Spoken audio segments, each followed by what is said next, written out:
A paz do Senhor, meu querido irmão, minha querida irmã, em Cristo Jesus. Gostaria de falar sobre a perda da identidade cristã. Em Provérbios capítulo 22, verso 28, diz o seguinte: Não removas os marcos antigos que puseram teus pais. Em Hebreus 10, 35 diz: Não abandoneis, portanto, a vossa confiança, ela tem grande galardão. Não abandoneis a vossa confiança. Confiança é a base do relacionamento. Existe muita coisa que está acontecendo na Igreja do Senhor que tem feito com que ela se distancie cada vez mais das verdades bíblicas. A Igreja primitiva tinha um conceito muito diferente do que nós vemos nos dias de hoje. As pessoas estão se voltando cada vez mais para si mesmos e deixando a palavra de Deus cada vez mais distante delas. Não existe mais a preocupação de estar na presença de Deus como se tinha antigamente. Houve um tempo em que as pessoas oravam com todo fervor e hoje nem sequer se preocupam em orar antes das refeições. Há um afastamento da fé, um distanciamento da verdade, um esfriamento espiritual. A perda da identidade cristã começa quando os homens valorizam mais as coisas terrenas do que as coisas espirituais. A igreja primitiva era guiada pelo Espírito Santo. Os textos são muito claros quando diversas vezes é mencionado que pareceu bem ao Espírito Santo e a nós, ou seja, eles davam valor à pessoa do Espírito Santo, tanto para dirigir quanto para estar presente nos cultos, porque sabiam que sem o poder do Espírito Santo, sem a presença do Espírito de Deus, pouco ou nada conseguiriam fazer para o reino de Deus. Essa perda de identidade vem se acentuando justamente por causa disso. Foi desviada a visão das coisas de Deus. Fecharam a porta para a presença de Deus e colocaram a presença do homem em destaque. Nós podemos ver isso de uma forma muito clara, desde os anúncios de eventos evangélicos, gospel, onde a figura do homem é destacada e a presença do Espírito Santo nem sequer é mencionada. Não existe mais cartazes sobre grande salvação de almas, venha haver milagres e cura divina, venha ser renovada espiritualmente. Ao contrário disso, temos cartazes enaltecendo apenas o homem, falando a respeito de shows e grandes shows. Nós vemos isso de uma maneira muito clara quando olhamos nas reuniões, que muitas vezes são reuniões apenas de homens tratando de negócios de homens, e o Senhor fica do lado de fora. Mercadores do Evangelho reunidos em nome do Senhor, mas que Deus sequer os conhece. Os cristãos antigos, naqueles tempos idos, tinham uma fé verdadeira, uma fé que os impulsionava. Eles amavam ao Senhor mais do que tudo. Servir a Deus não era uma obrigação, um passatempo, mas uma alegria que contagiava. A certeza da vida eterna com Cristo os mantinha firmes diante de tantas ameaças e circunstâncias. A visão era outra. Seguir a Cristo não era visto como uma religião, mas como um modo de viver. O viver com Cristo. Não buscavam coisas terrenas, pois sabiam que sua pátria estava nos céus. Abdicavam de muitos momentos de prazer para ter uma glória futura.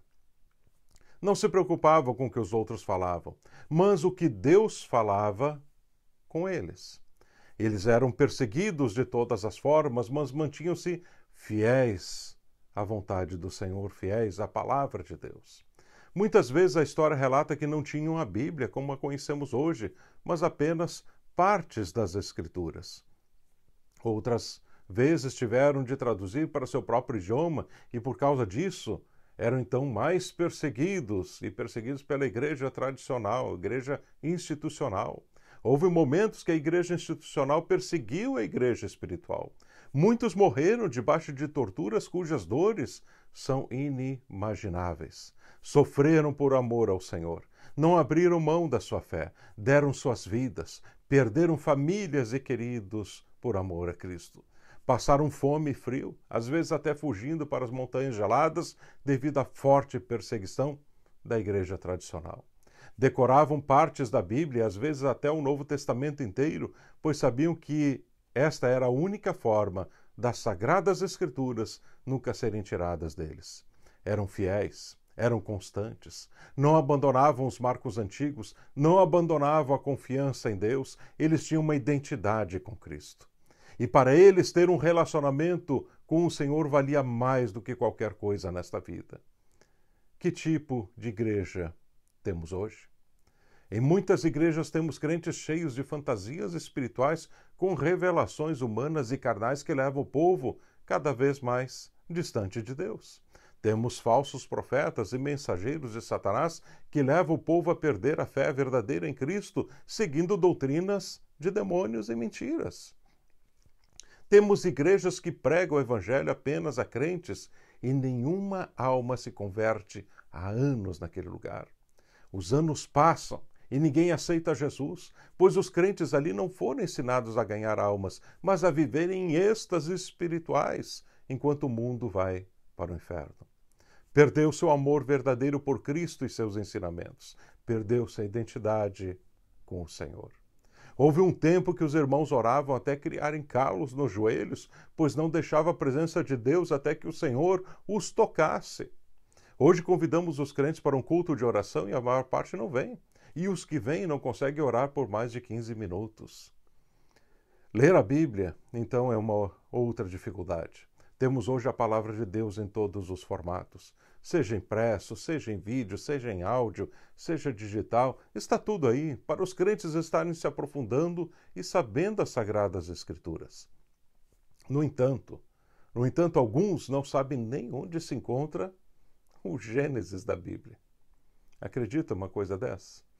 Não tem identidade com as coisas de Deus. Se falarem em um filme, ator ou atriz famoso, eles sabem de tudo, mas se perguntarem sobre a vida de Abraão, vão dizer que ele era pai de Davi que abriu o Mar Vermelho. Se perguntarem sobre política ou economia, estão aptos a responder qualquer pergunta, mas quando perguntados sobre os 3 amigos de Daniel na fornalha ardente, eles vão dizer até que o Mandrake estava junto com Sadraque e Mesaque, e nem vão saber quem era o Abednego. Eles querem o céu, mas amam a terra. Querem uma eternidade com Jesus, mas não buscam ter intimidade com o Senhor. Querem saber sobre o futuro, o arrebatamento, o anticristo, a grande tribulação, a guerra no Armagedon, mas não estão preparados para nada disso. Eles não têm mais identidade com Deus. Não fazem parte do reino de Deus. Jamais entrarão lá, pois não têm a identidade que possibilita cruzar a fronteira.